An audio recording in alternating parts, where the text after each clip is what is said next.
guys, I am going to do a stitch with me today. Today we are going to work on this one, which is Ocean Panorama Orca Crop.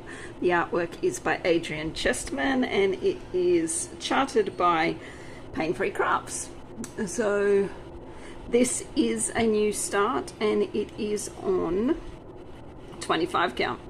So this is my first project on 25 count and I have done a few stitches and I am quite happy with it actually.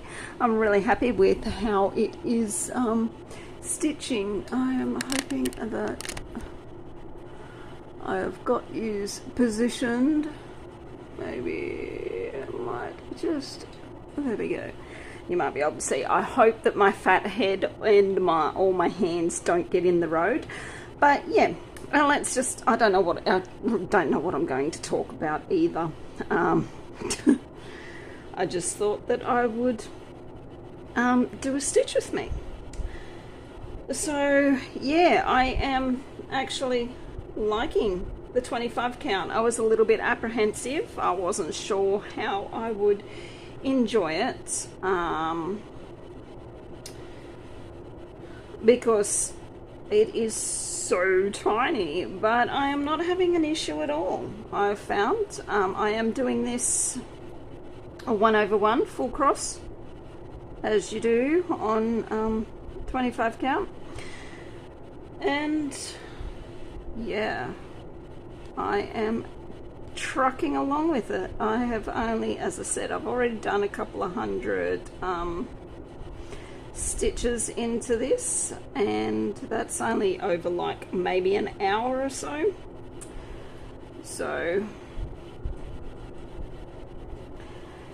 yeah, I'm quite pleased with it. So it's I'm not going to change any of my other, because I've got a shit ton of projects already kitted up and they're all on like 16 and 18 count Ada, and I'm not going to change them out for 25 count because it's going to waste that Ada, and I'm not a big one into waste. So I mean, I could always keep the 16 and 18 count Ada for like long dogs and samplers and stuff like that, but I think I would just leave them as they are with what they're kitted up in, and I think I will I think that I will maybe kit any future projects up in not there, in 25 count. So yeah, I am a convert, and the thing is, that's as wide as the page that I'm working on. Only thing that I, when I got it out, and I usually I usually grid the outline of the page onto my projects, and I got this out and I was like, well, bugger me, I should have got easy count fabric, because this was one of my Crystal Club kits. So, and it did have the a choice there for easy count, but I went with straight plain white Ada 25 count, thinking, oh yeah, I'll be fine. Yeah, no, I'm not going to be able to mark out my my page on this, so I'm just going to go with it and hope that I don't make any major mistakes. But yeah, all right, what am I going to talk about? I really have no idea what to ramble on about. Let's see, Christmas. Yeah, Christmas was Christmas. I wasn't too phased about it this year. I didn't even put up my Christmas tree. I really couldn't have been bothered. So, and we just had, I mean, I worked right up till Christmas Eve anyway, which I always do. And yeah, so, and it was just me, myself, my partner, and our 2 kids. That's all it generally is for Christmas anyway. So we didn't do anything. We just have a nice quiet one, and because we're in Australia, it is usually hot. Leading up to Christmas Day, we had a heat wave. We had some scorching days that were up in the high 30s, nearly cracked the 40-degree Celsius mark on some of them. And lucky Christmas Day was back down a little bit, so yeah, it was kind of coolish, not rainy or anything like that. It was just back down to being cooler, which was nice because you don't want to be sitting around sweating your bumhole off while you're trying to enjoy Christmas. But we don't do, well, I know a lot of other families don't, but we don't do a traditional baked dinner for Christmas anymore. We used to, once upon a time, many moons ago, used to do a traditional baked Christmas, and you'd sit down and you'd be sweating your bumhole off, and it just wasn't enjoyable. So now I think a lot of Australians tend to do a cold cut type of Christmas with a lot of salads and cold meats and stuff like that, which much more suits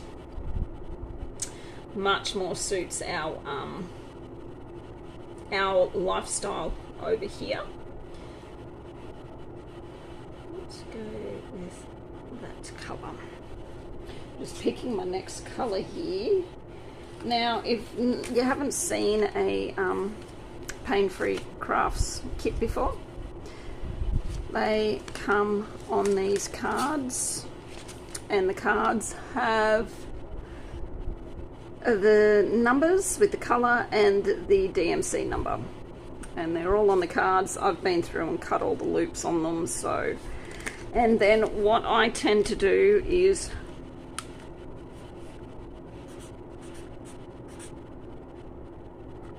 on the other side of the card, just write in the DMC number on the other side, because I tend to work from this side, pulling the colours out. Alright, this colour may be interesting. I don't know how far we'll see with it, because it is a very pale blue, because it is 747. Alright, where am I going to start? A little pill on the fabric. Right, these two here. We go 1, 2, 3, 4, 5. Sorry, I'm just going to have to count with this a little bit. Yeah, so a lot of Australians no longer do your hot baked dinners. So what we had this year was I'd already glazed the ham in a honey soy. I made my own honey soy glaze, and I had the Monday off. So I cooked the ham then, and I prepped a lot of the salad ingredients, like just cut up a lot of the cucumber and mango and all that sort of stuff, and had it in their separate containers. So that was already done, and I didn't have to do a lot of prepping on Christmas Day. So yeah, had that already glazed. I'd glazed the ham, cooked it, and once it was cooled down a bit, I sliced it all up and put it in the fridge. So it was already done. It looked amazing. The glaze was so nice and shiny, and yeah, looked amazing. And then,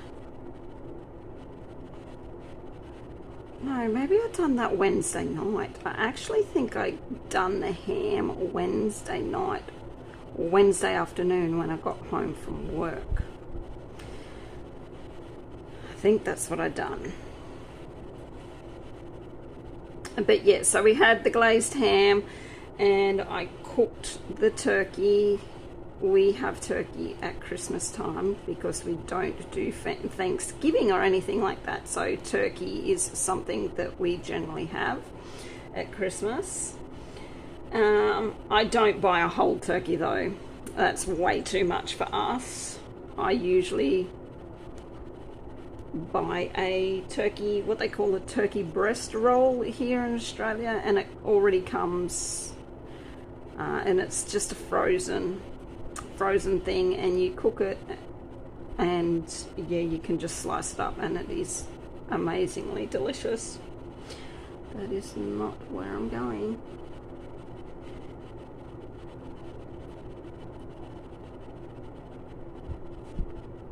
Made a mistake already.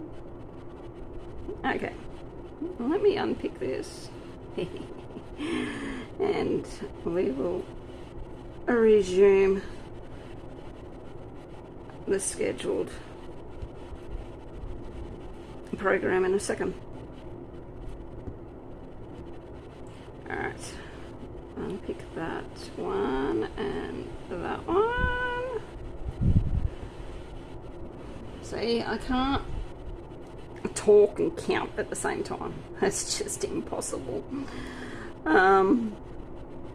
Yeah, so, and then we just had a couple of salads with it. One was just a basic spinach, pumpkin,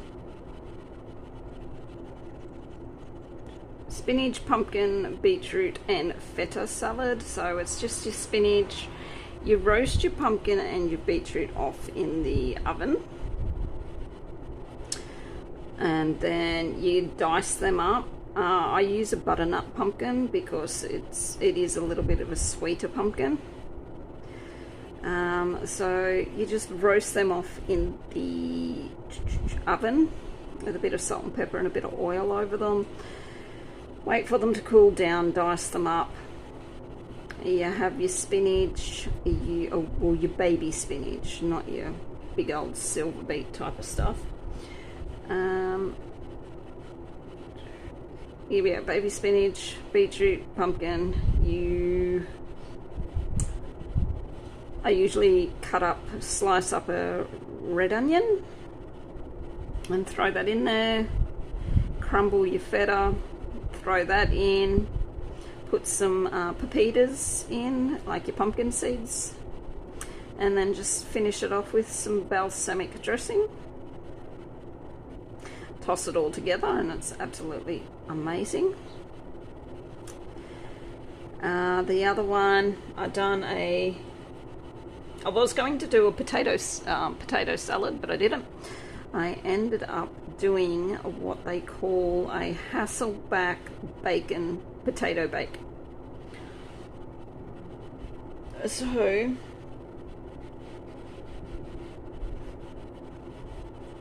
that is just like your Hasselback potatoes. So you just cut your whole potatoes very thinly, not right through. Put them in a pan, put them in a oven-proof dish. You mix your cream and a packet of French onion super mix in with it. And then you fry off some bacon, diced bacon. Fry it off. Put it over the potatoes, and then you pour your cream mix over it, and you sprinkle some grated cheese on top, and then you bake it in the oven until the potatoes are soft through, and it was delicious. Definitely a favorite. Everyone loved it. Then another salad that I'd done was a cucumber mango charred corn and halloumi salad. Now, it didn't have any soft greens. It didn't have any lettuce or baby spinach or anything like that in it. It was just cucumbers sliced up, diced mango, charred corn, and grilled halloumi. It had some fresh mint tossed through it, and the dressing was just Greek yogurt, lemon juice, cumin, fresh mint, and parsley. And the partner doesn't like mangoes. Really doesn't like mangoes, and yeah, he really liked this salad, which was a surprise. And then the other salad was just your typical Asian wombok, what we call wombok salad. So just your wombok cabbage sliced up, a bit of spring onion, and a bit of toasted flaked almonds, your crunchy noodles, and the dressing, which is just oil, vinegar, soy sauce, and brown sugar, I think it is. So yeah, that was just your. And then for dessert, I'd made a Lamington wreath, cherry Lamington wreath.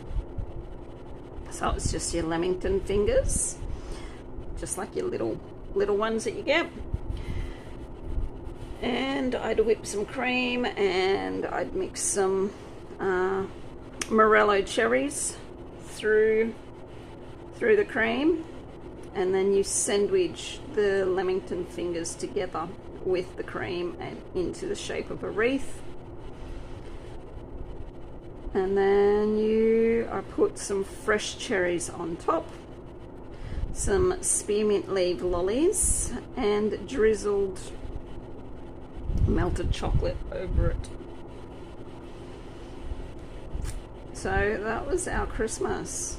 It was, as I said, very quiet, very not much hullabaloo, not much sort of happened. We just stayed home and done our own thing, which is generally how I like it. And the older I get, the more I seem to prefer it that way. Yeah, that is and then we rolled into a New Year's, and that was very quiet as well, except for New Year's Eve. We should have expected it. Some Muppets let off fireworks down the road. Over here in Australia, fireworks are illegal unless you are a trained, what do they call them? Pyrotechnician. You are not allowed to have illegal fireworks. It carries a fine of $27,500 per person if you're caught. Now, here in my town, it has been a big issue of illegal fireworks. There has been a lot of fireworks, and I don't care. I like the fireworks, but not around my horses, because horses don't like fireworks. So these numbskulls let fireworks off down the road, and they were very close. And of course, this was at like 12:30 at night, so it was New Year's Day by then. So I was already laying in bed, scrolling on my phone, waiting to go to sleep. and these fireworks went off. We all jumped out of bed and ran outside because we knew what the horses would be carrying on like. The four mares weren't too bad. They were just like, they were running around a little bit, but not crazy. It was the two stallions that were carrying on like lunatics. And so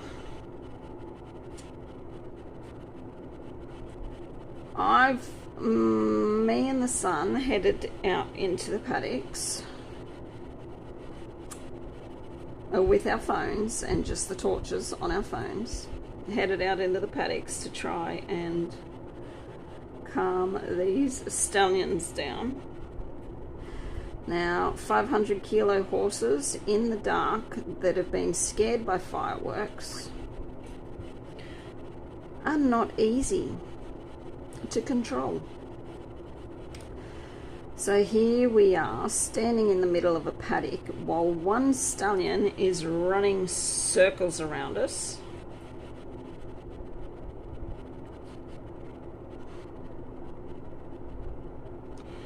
And then the other one is running up and down his paddock. The other one, the chestnut one, Patch, he was the other one that actually started it all. He's a big baby. He cries over anything. He actually came running up the paddock one day with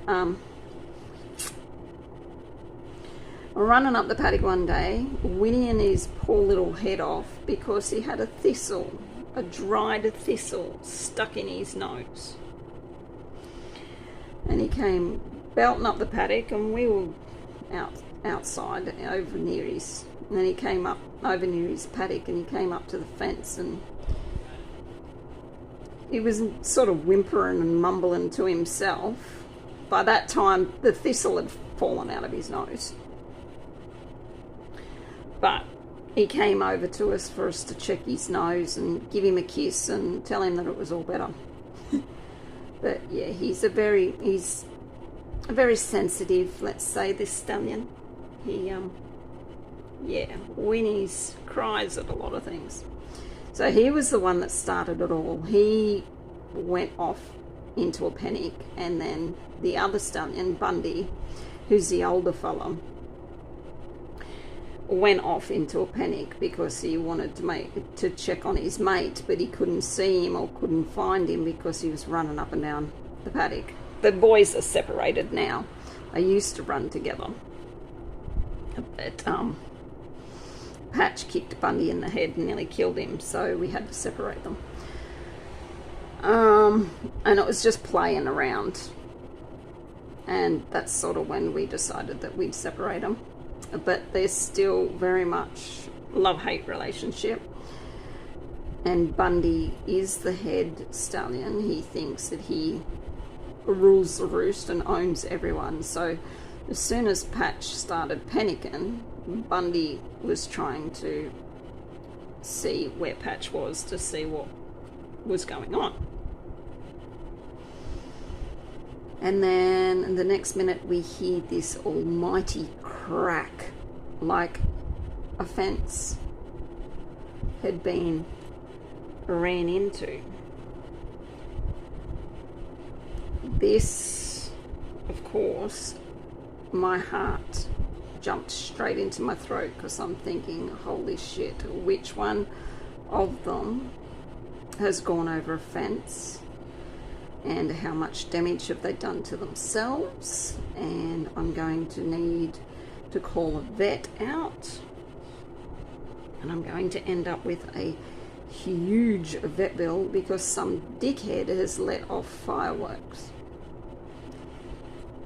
But we couldn't find anything. The horses were all fine, and we couldn't find what had happened, so I don't know what happened there. But Bundy eventually calmed down, and while we were out in the paddock with the horses, the partner had went straight out the front with a torch to head down the road.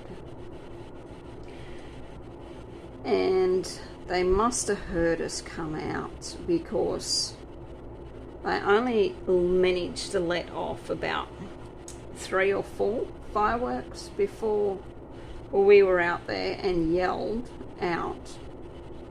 And I wasn't polite about it. I was very vocal in what I said, and very colourful in what I said. That they thought that they should have probably stopped.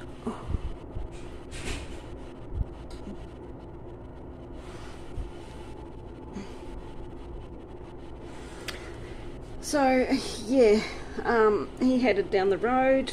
These well, there was only one fella down there, and he seen the partner coming, and he hopped on his e-scooter and started weaving up the road as if the partner couldn't see him coming up the road.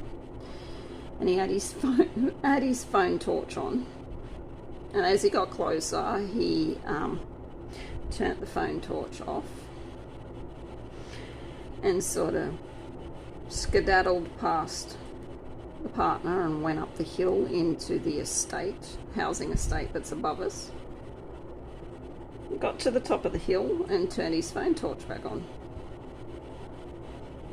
And the partner was like, I can still see you, dickhead. Like, as if we couldn't see him because he'd turned his phone torch off. But he was riding his scooter under the lights. So that was kind of funny. And we went out, checked on all the horses, checked all the fences, and then came back inside. By the time we come back inside, about 6 cars came down out of the estate and headed off. And we were like, that was very convenient. I bet you they were all at the house that was letting the fireworks off. And now they're all running away because they probably thought we called the cops on them. Which we didn't. We should have, but the cops are that useless in this town that they would have been gone before they got here anyway. And so that was our New Year's Eve. And then I went back to work the other week, and as I said in my update, I really didn't want to go back to work. Still don't want to be there, but I am there. So yeah, I don't know, could just be that new year sort of doldrums, but I've never actually felt like this going back to work before, so we'll see what happens. Alrighty, guys, the husband, the partner and the son are going to come inside now, so I might just stop this here. I know I've probably cut it off very abruptly in how I finished it, but yeah, they're going to come inside after feeding the horses and stuff. So it's like 30 minutes, and I've done like 90 stitches, so that's not too bad. Alright guys, thank you, and I'll see you next time. Bye. Alright guys, I am back. I know I cut the last one off a little bit abruptly, so I thought that I would come back on and finish off the video. So it is now Wednesday night rather than Tuesday afternoon, and as you can see, I have done quite a bit more stitching, and I am really enjoying the 25 count, which quite has surprised me. I didn't think that I would enjoy it, so yeah, I am quite happy. I am really powering along with these stitches.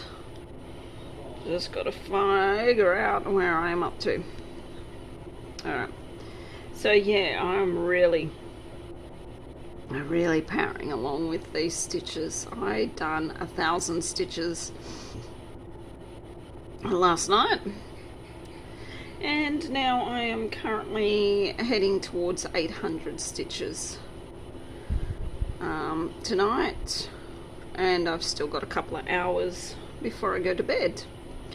So I don't know if it's the 25 count that seems to be making me stitch quicker, because they are smaller stitches, so it's like I can get 2 stitches done on this compared to 1 or so stitches on, say, 16 or 18 count.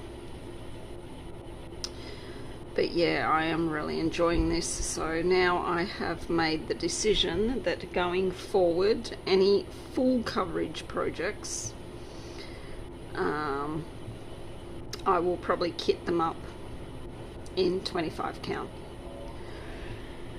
which will also cut down on the size of most of my projects. And hopefully I'll be able to fit some of them into normal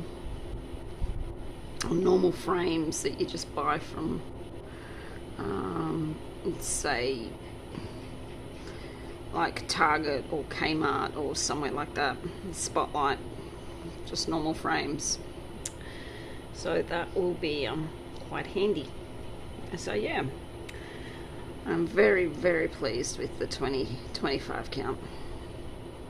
I know there'll be some of yous out there going, yeah, you should have tried it earlier, blah blah blah, yada yada yada, but all in good time. Even though I have been stitching for so long, I still wasn't confident on trying 25 count. And for all intents and purposes, from what I understand, is that you either love it or you hate it. So that was another thing. I didn't want to start a project and then absolutely hate it and then have to trash it and start on another count. But yeah, anywho, that's yeah, that's that. So I'm trying to remember where I finished off. Oh, work. So before we finished for Christmas, we weren't actually that busy at work. Like we were, but we weren't, because we didn't actually have that many Christmas parties and stuff booked in. We had our Christmas party at the 10-pin bowling alley, and it only happened because me and one of my work colleagues basically organised the whole thing and said to the boss, this is what's happening, this is when it's happening, you're paying for it. So otherwise it wouldn't happen. We generally don't get Christmas parties, even though at our work we don't get our tips. And here in Australia, it's not a huge tipping culture because we actually get paid living, like an hourly wage, like a living wage.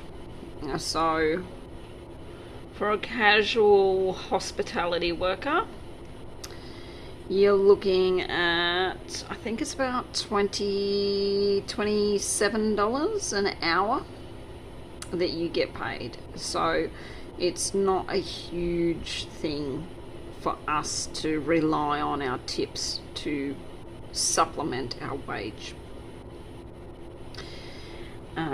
Most customers will only tip if they're very generous, or usually usually what happens is they'll just throw their change into our tip jar because they don't want to weigh their wallets or purses down, or pant pockets down with the change. So yeah, that's generally what happens with, sorry, my hand's gonna be, I'm just gonna try to get that, don't, no, just gonna leave it there. Alright, so yeah, generally we don't get our, it's not a big culture, tipping culture, but what most other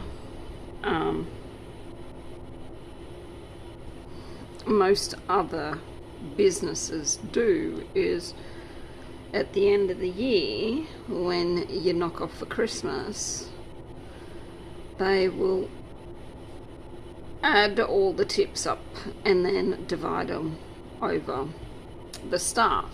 So I mean, you may end up with a couple of $100, you may only end up with $50. It just depends on how many staff are employed and how much you got in tips.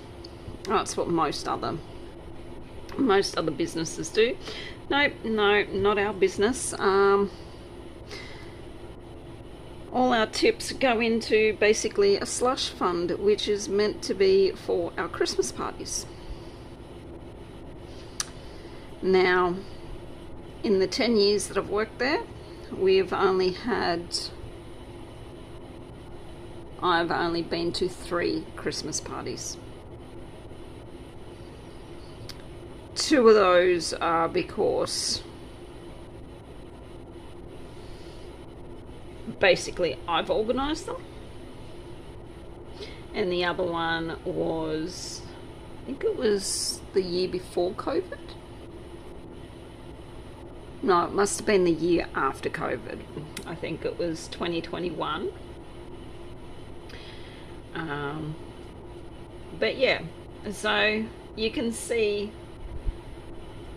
how I'm like, we earn those tips. It's not for the boss to keep. And it's not like it's meant to be for a Christmas party at the end of the year. And we rarely get one unless one of us staff members organise it. So that's what we've done. We turned around, organised it, said to the boss, this is what is happening and you are paying for it, which basically we paid for it anyway by using our tips. So yeah, had it at the bowling alley. Our bowling alley has a little arcade there, so they've got some they've got like car racing machines, you know, the ones that you actually sit in to drive. They've got a couple of your bikes that you sit on to race, and then they've got your typical claw machines. They have a couple of pinball machines, and they have a, what do you call that thing? Pool table as well. And a few other like little sort of arcade machines for like smaller kids.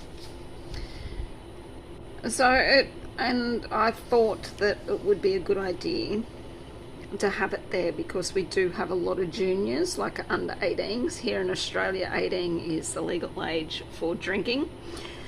So I thought at the bowling alley would be good. Our bowling alley is licensed to sell alcohol, so that ticked a box for us adults. But instead of going to a pub or something where the juniors wouldn't have anything to do, they'd just be sitting around watching all us adults get silly and off our face, we yeah, I thought it'd be, how the hell did I get that not in there? That it'd be a good idea to take them, to have it at the bowling alley, so they at least had something to do. But yeah, we all rocked up there, and the package that they had quoted us was a couple of games each and some finger foods and pizzas and stuff that they all do on site. So we had, I think it was 3 lanes. There was like 15 to 20 of us all together, and we had 3 lanes taken up. And so we all put our we had basically teams. It was kind of funny because the boss is she is very competitive, and so am I, and we were on the same team.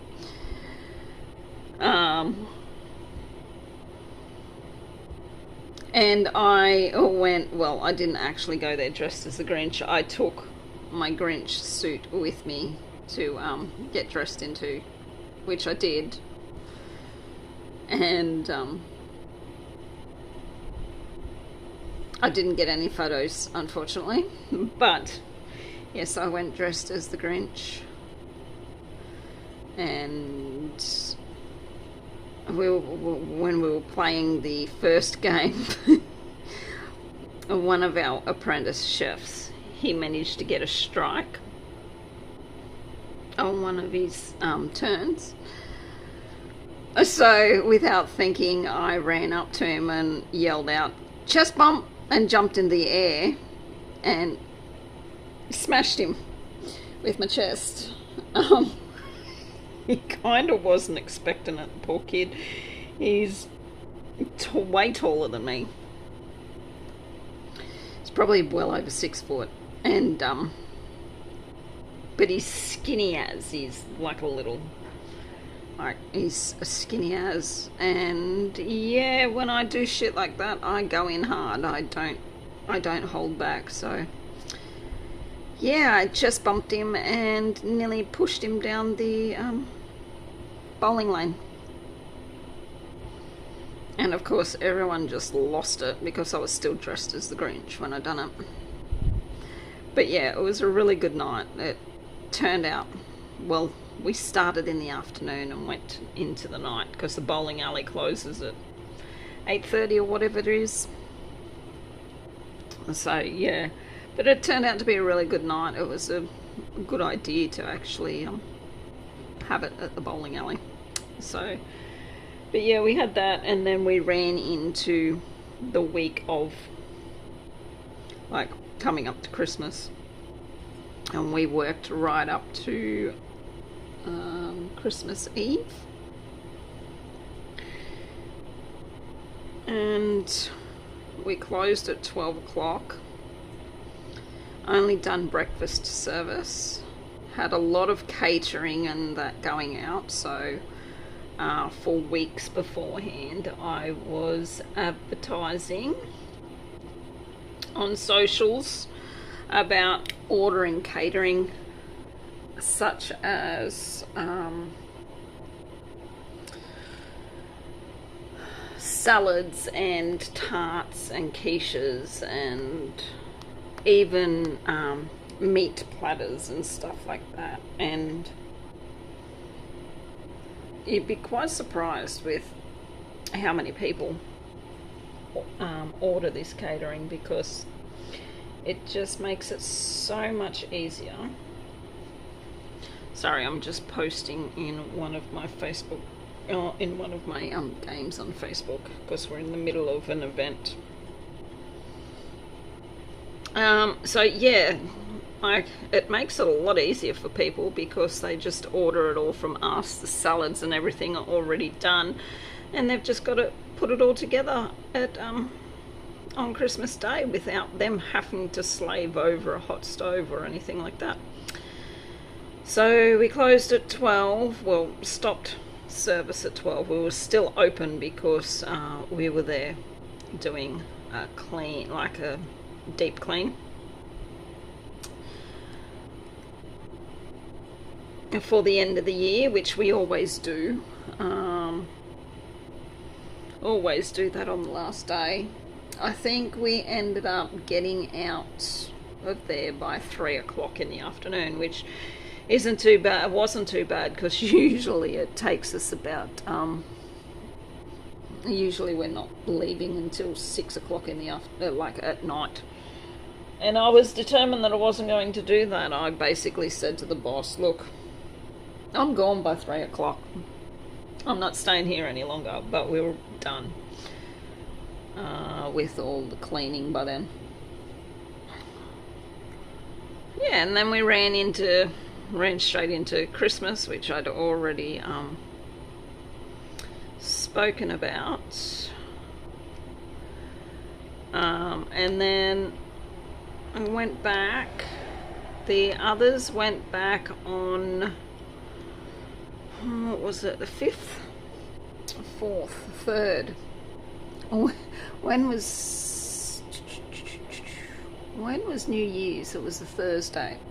So it was the 3rd that we reopened. And I was like, no, I'm not going back until the Tuesday, because that's when my my weekly roster starts. So I didn't. So yeah, they had a couple of days there to get everything back together and organised, and I went back on Tuesday the 6th, I think it was.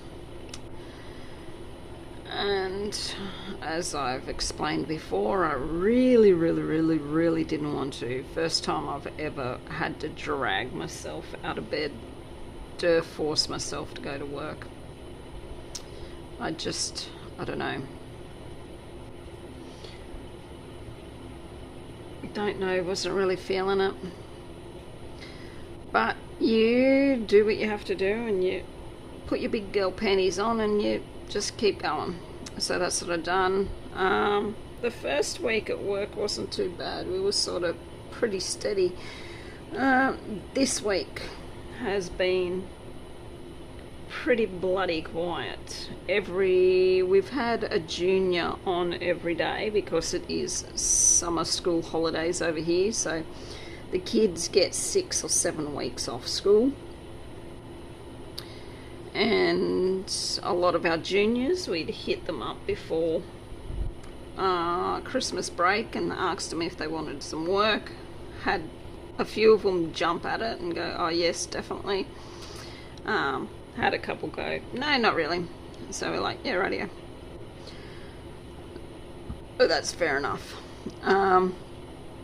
So we've had a junior come in just as an extra every day, and for the last 2 days it has been dead quiet. Not joking, because I start at 6:30 in the morning, and then the next person comes on at 9:30, and then the junior usually comes on at 11 o'clock, just before lunch rush. And not kidding, between 6:30 and 9:30, other than a handful of takeaway coffees from the offices and stuff around that always come in and get coffees anyway, I've probably done maybe 3 or 4 people for breakfast, which is quite unusual. We usually do quite a few brekkies, and it hasn't been, so it's been pretty quiet.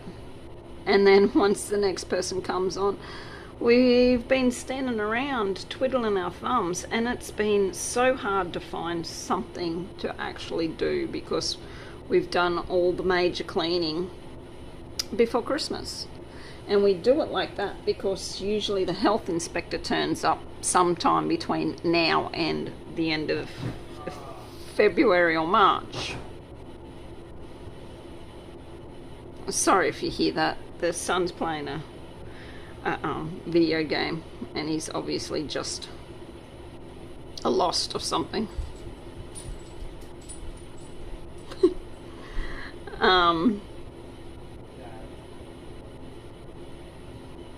Just give me a second.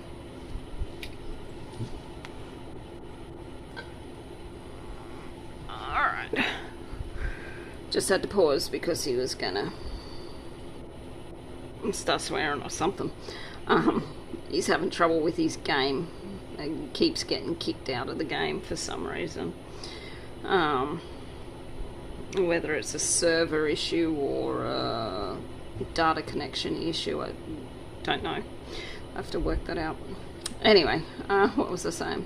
Oh yeah, we've been really quiet, and because we do all the deep cleaning before we go off at Christmas, and as I said, we do that because usually the health inspector will turn up any time from when we reopen to like end of February or March. So we make sure we get all the deep cleaning and that done then, so we don't have to do it when we come back. But the issue with that is when we do come back, we've got nothing to do if it's quiet in the restaurant. Like, you don't have anything to do. Usually you go and clean something or you go and whatever, and you can't because it's already all been done, and there's no point doing it again because it's already clean. You've already done it. And you're just doing something that's already been done for nothing. So it's been a bit hard trying to find things to keep ourselves occupied, and I've been home by 1 o'clock the last, like yesterday and today, which generally doesn't happen. Usually I'm not home until 2:30, 3 o'clock. But yeah, I've been home by 1 because it's just been too quiet, and it's no use the boss paying 3 of us to be there. So yeah, that's sort of why I've managed to get some decent stitches in as well, because it's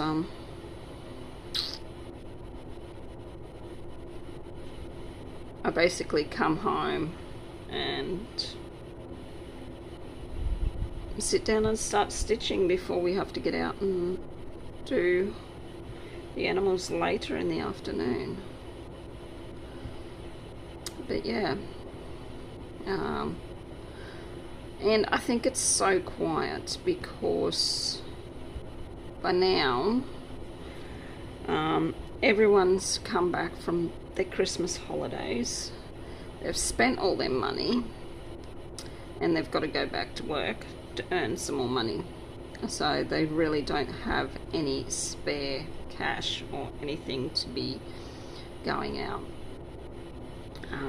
and having lunch and stuff like that, which is totally understandable. I can completely relate with that. And then the other thing is, then you've got the others that are now heading off on their holidays because they were the ones that didn't take their holidays at Christmas, like our government officers and stuff here in town. There's usually so many of them that stick around and work over the Christmas period, and then they will take their holidays now. So now they're going off on holidays, which is some of our regulars that come in. So they're not here. And then you've got school starting in probably another couple of weeks, 2.5, maybe 3 weeks here in New South Wales. So and then parents are looking at having to buy all new uniforms and all that back to school stuff. So yeah, that's why we're pretty quiet. January and February usually are quiet months, and then we ramp up back into the usual chaos that it is. But speaking of school stuff, I couldn't believe it that I think it was Christmas Eve. Or was it Boxing Day that we went into the shops? I think it might have been Boxing Day that we went into the shops, and already they were setting up the shelves and putting all the school stuff out. Actually, no, I think it was before Christmas. Because the son wanted to go in to do some Christmas shopping for his girlfriend and that. And I think it was the Monday before Christmas. And we were in there, and they had all the Christmas decorations and that already taken down. And we're putting all the school stuff up. And I was like, are you bloody serious? Like, that's just ridiculous. Give a person a chance to get over Christmas before you start hitting them with the next thing that you want us to spend money on. Well, that's only for those that are actually got kids going to school. And yeah, it was just, I just found it very, very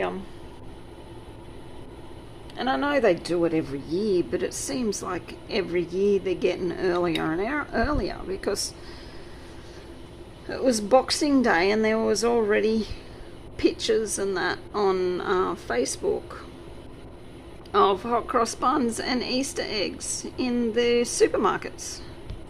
Like Boxing Day. We haven't even finished celebrating Christmas and you are pushing Easter eggs and hot cross buns onto us.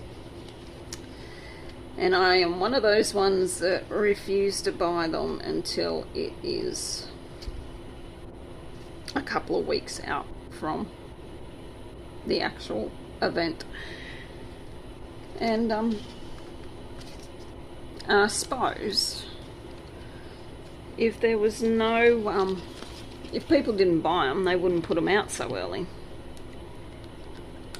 So there are other idiots out there that are fueling the big old money machine of huge conglomerate companies. But I just think it's ridiculous. Let us get over one celebration before you start pushing us towards the next one. And to me, that's all it is the big conglomerates are just money hungry, greedy, and just wanting your money. Just wanting more and more of it. Which, oh, oops, sorry, I keep bumping you. Which leads me into, I went to order pizzas last night. Now, it's not something that we do very often, get takeout, but I just felt like pizzas, couldn't have been bothered cooking, so I went to get pizzas, went to order them from our usual locally owned pizza shop. We have 4 pizza shops in my town. 2 are big conglomerate companies, like Eagle Boys? No, Domino's and Pizza Hut. And 2 are locally owned businesses that have been locally owned for, Big River Pizza has been not in the same family, but it has been around for decades, and Australis has been around for quite a while now too. Usually we go with Australis because they got really good pizzas, and Tuesday being Cheap Tuesday, so you get the pizzas a little bit cheaper, not that much, but a little bit. So I went online and started to put my order through, clicked at the delivery option because again I was too lazy to get in the car and go and pick them up. Now I understand that they need to charge a delivery fee, and I've never balked at paying the delivery fee before. Once upon a time the delivery fee used to be just a flat $10. It didn't matter where you were for them. And then it became a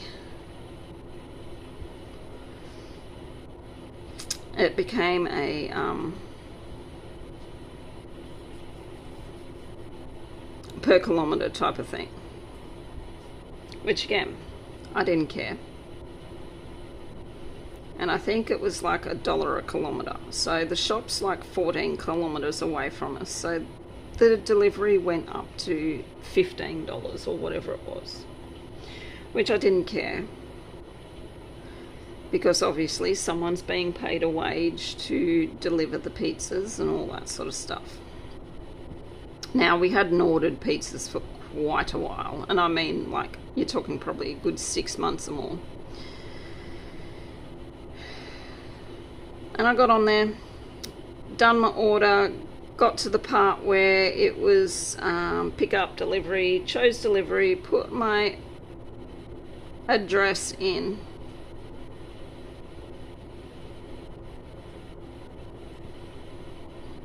I went to the next page to pay, and I looked and I was like, are you beep beep kidding me? It was, yeah, swear words.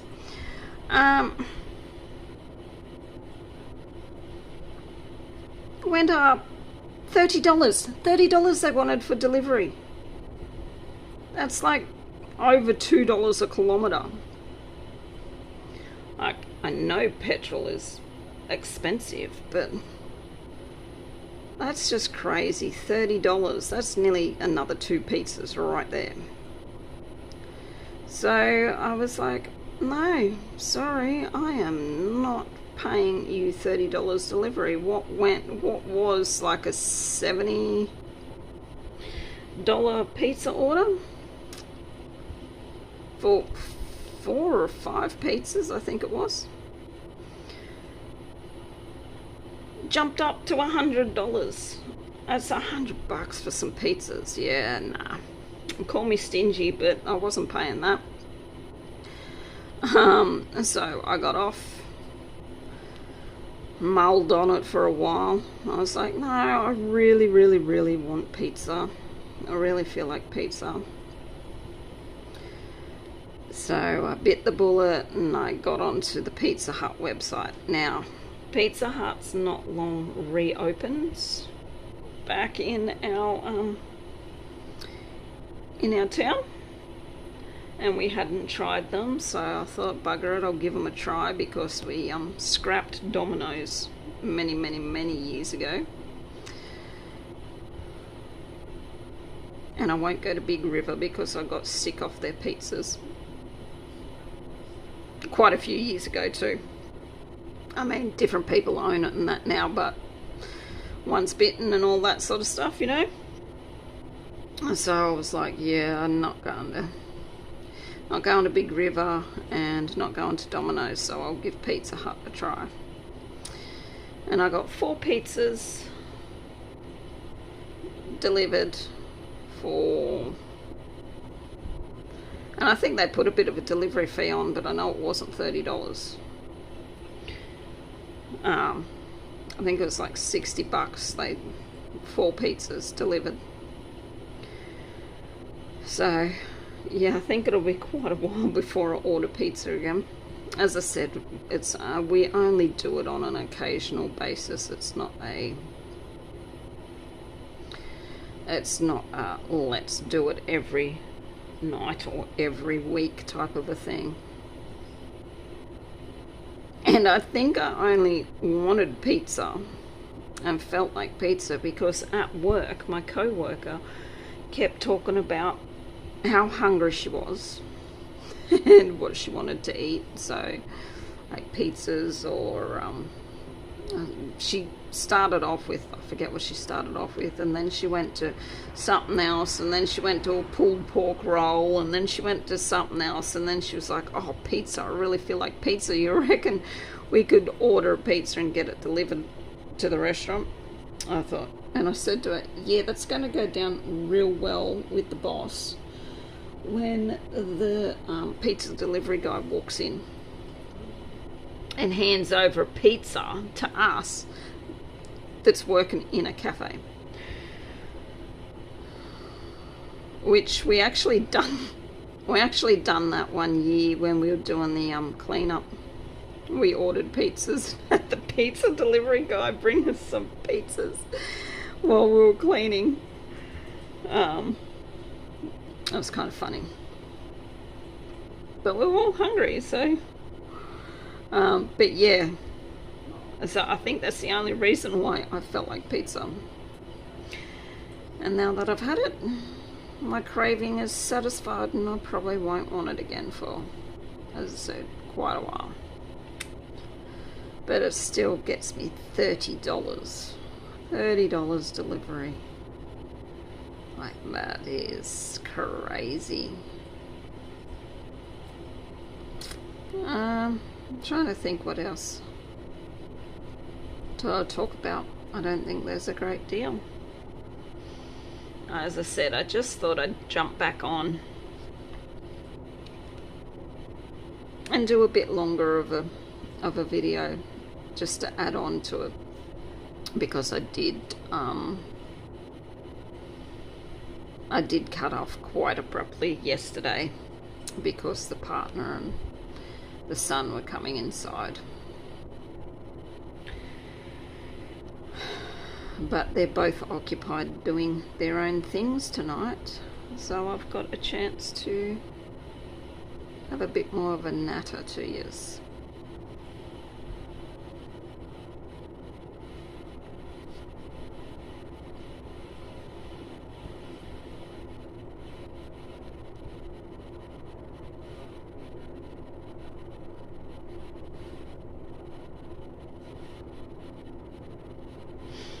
Oh, we've currently got a white whale, albino whale, humpback, hanging around our coast, like down south coast, which is very unusual for this time of year because it's not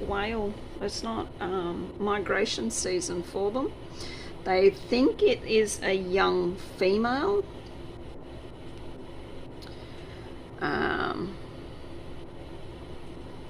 But they can't understand why she's still hanging around, why she hasn't moved with the rest of the pods,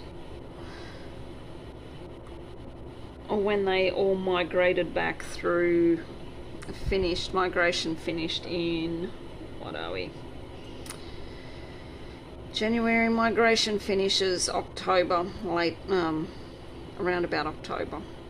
You might still see the odd straggler come through in November, but not very often. So yeah, they can't understand why she's hanging around and why she's not with all the other whales. They are keeping an eye on her, they're keeping track of her, but yeah, I just hope that she's not sick or anything like that, because yeah, it's not often you see pure white humpbacks. The only other one was Migaloo, which he hasn't been seen for quite a few seasons, so and he was a regular along our coastline. You would see him every year. So unfortunately it looks like he may no longer be with us. So, and this female is only young, so whether she's one of his progeny or what, but she is displaying uncharacteristic temperament at the moment. And typical Australia, you got floods up in poor old Queensland, top of Queensland. They've absolutely copped a deluge, and now there is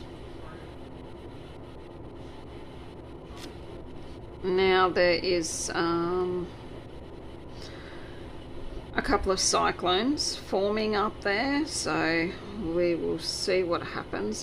They may form into something or they may not. If they do, they're going to cop more rain. And it came out, was it yesterday? Reports yesterday that it looks like there has been upwards of 51,000. Just let that number sink in. 51,000 head of cattle have been swept away and lost in the flash floods. Now, you'll have the animal rights activists and all that up in arms about it, saying why you couldn't save them, blah blah blah. And yes, I feel bloody super upset that that many cattle have been lost.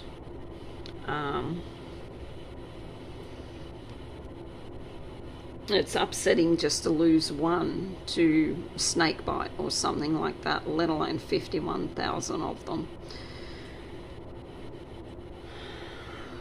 But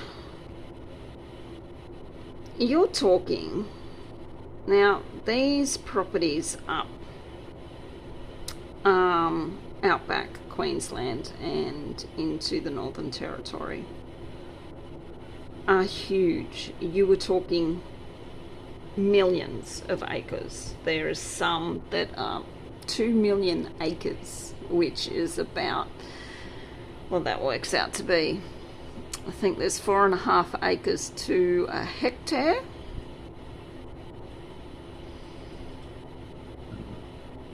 Sorry if you picked that burp up. 4.5 acres to a hectare. My mathematics isn't that great. Here, let me just quickly math this out. Alright, 2 million. That is 6 zeros, correct? Divided by 4.5. So you're looking at 444,445 hectares. That's a fair bit of ground. And these cattle are running over all of this ground. Here in Australia, we use helicopters to round our cattle up on our stations. We don't use horses or ag bikes. Well, we still do use horses. You have usually when you round up out on these big properties, you are gone for weeks on end. It is a massive undertaking because you have to pack food and supplies and all that for your stockmen and everything, and you can only travel, like you have cars and stuff like that, but because you've got your horses and what haven't you as well, you can only travel so far a day, so you don't wear your animals out. So you can be gone for weeks rounding up these cattle. And in a flash flood, how are you meant to round up the cows when it takes you weeks as it is? And you get the call or the alert saying that there's a flash flood coming and you've got hours to prepare. You can't. It's not doable. All you can hope for is that the cows are smart enough to get on higher ground if you've got any, or hope and pray with all your might that the water doesn't come through your property. But out in those areas, it is flat, dry land. The rivers are dry 90% of the time, and when they fill up quick, and they're very shallow, so they break their banks very easily.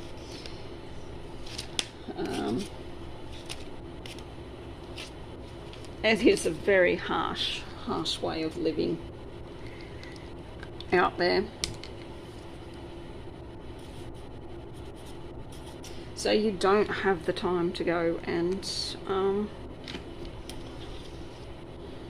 you 2 hours to prepare when it takes you 2 weeks to round up. That calculation, that math is not mathing correctly, and that math will never math into being doable. So I really do feel for the poor buggers that have lost all them cows. I feel for the cows that have lost their lives. So yeah, Queensland's got the flooding, and we're really bloody dry here in the middle. Really dry. I've gone from being super wet like 8 months ago to now being so dry that we've got cracks in the ground that I can stick my hand down to probably to about there. That's how deep these cracks are. And then further down south in Victoria, they're fighting massive out of control fires. Houses, homes, property has been lost. No, I think there's only been one fatality, which is one fatality too many. But yeah, they're fighting some massive fires down there.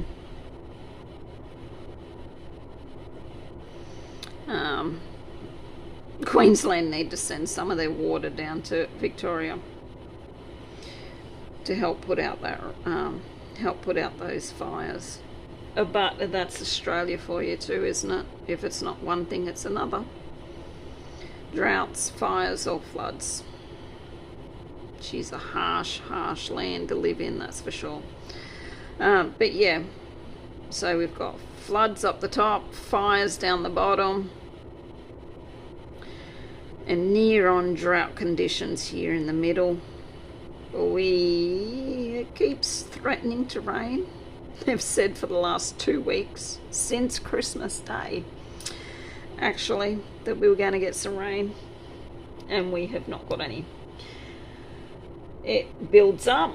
We've had some doozy looking storms build up, and then they just blow around us, go away. We've had some just rain clouds build up and get really heavy and sort of even get that feeling like they're going to dump, and then they just blow away.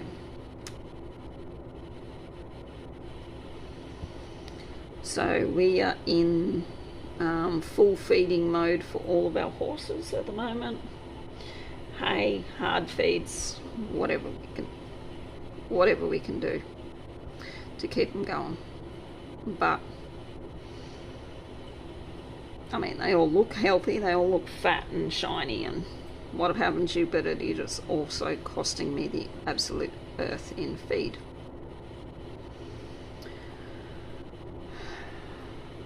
But yeah, that's sort of it. Let me just, no, is that it for that colour? 4 stitches in the 939 right there.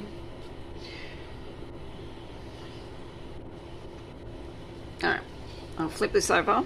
I am going to tie this off and get the next colour and do 3 stitches, which will get me to 900, and I will finish the video off and then keep stitching for a bit longer. I don't know, I think I'm actually really enjoying stitching with just a single thread as well. Yeah, really enjoying stitching with a single thread. I don't know, it just feels neater, feels cleaner to me. 336.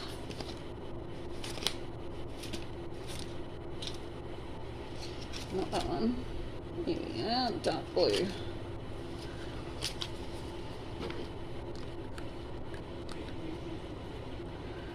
Three, 6. Right.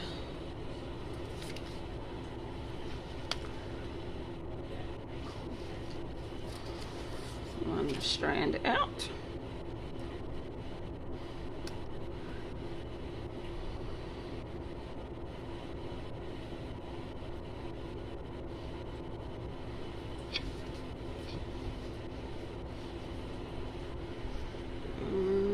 Start in here. Ooh.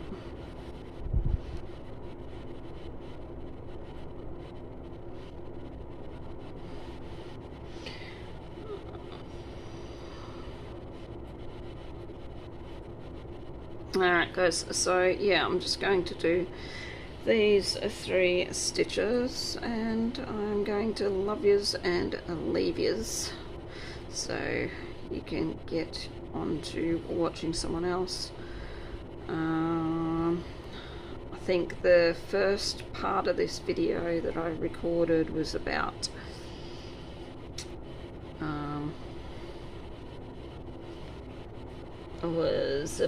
30 or so minutes long. There we go. 900 stitches. And this one is creeping up to an hour. We're nearly at 55 minutes. So in that time, I've done approximately 140, maybe 150 stitches. So yeah, I really don't know if it's the small account that's making me stitch quicker. I usually could just, usually I averaged about 100 stitches an hour, whereas now it seems like I'm averaging maybe 150 to 200 stitches an hour. I haven't hit a great deal of confetti yet, so that could change. But conclusion is I am very, very happy stitching on the 25 count. I think I will be quite happy to kit up more projects. Only thing is, I was about 800 stitches into it yesterday, and I looked at my fabric, at the size, at the orientation of it, and looked at the orientation of the picture and realized that I started it the wrong way. So let me just zoom out. Yep. So that's the long side That's a short side. That's the way that it should have been, because it's higher, taller in stitches than what it is wide. And I had a slight panic attack thinking that it would not fit on, but Sarah allows a 6-inch extra, so like 3 inches on each side. Now the height is 400. You divide 400 by 25 and it brings you to 16.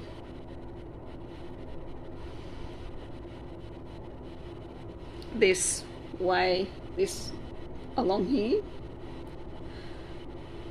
is 9. This way is 19 inches. So I am going to have, oh my god, I'm losing my hair like nothing. So I'm going to have a 1.5 inch border on either side, on top and bottom. I can make it work because I'm using a nerd hoop. And if I've only got 1.5 inches, which is approximately that, I only got 1.5, yeah, which is approximately that. That's fine. I can work with that to frame it or finish it off if I'm going to. It just means I'm going to have a shit ton of extra fabric on the sides.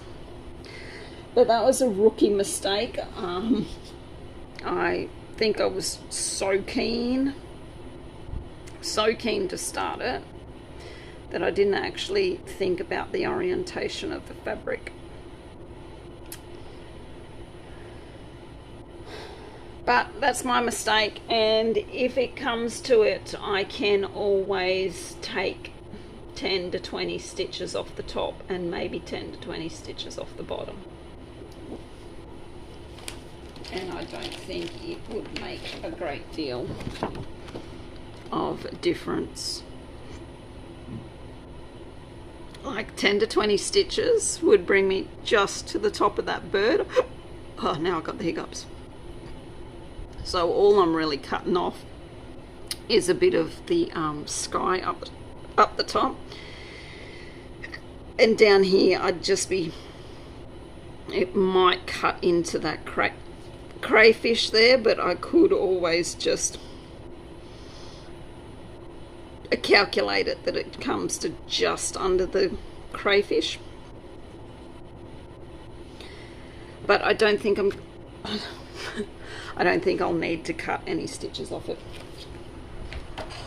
I will make it work, even if I have to sew some extra fabric on it to be able to get it into a Q-snap, into the nerd hoop, or to be able to frame it. But it will work. So yeah, that was my bit of a dilemma and a bit of a boo-boo that I made, but it's all good. Alright guys, it's probably definitely at an hour now, so I will,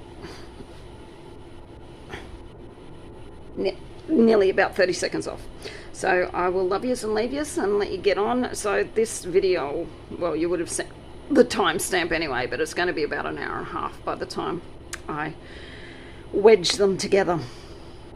So thank you for stitching with me whenever I get this video up, and whenever you watch it. I hope you enjoyed my ramblings about basically nothing. I don't do a lot of stitch with me's because I generally don't have a great deal to talk about, because no one wants to hear about my boring life of just working.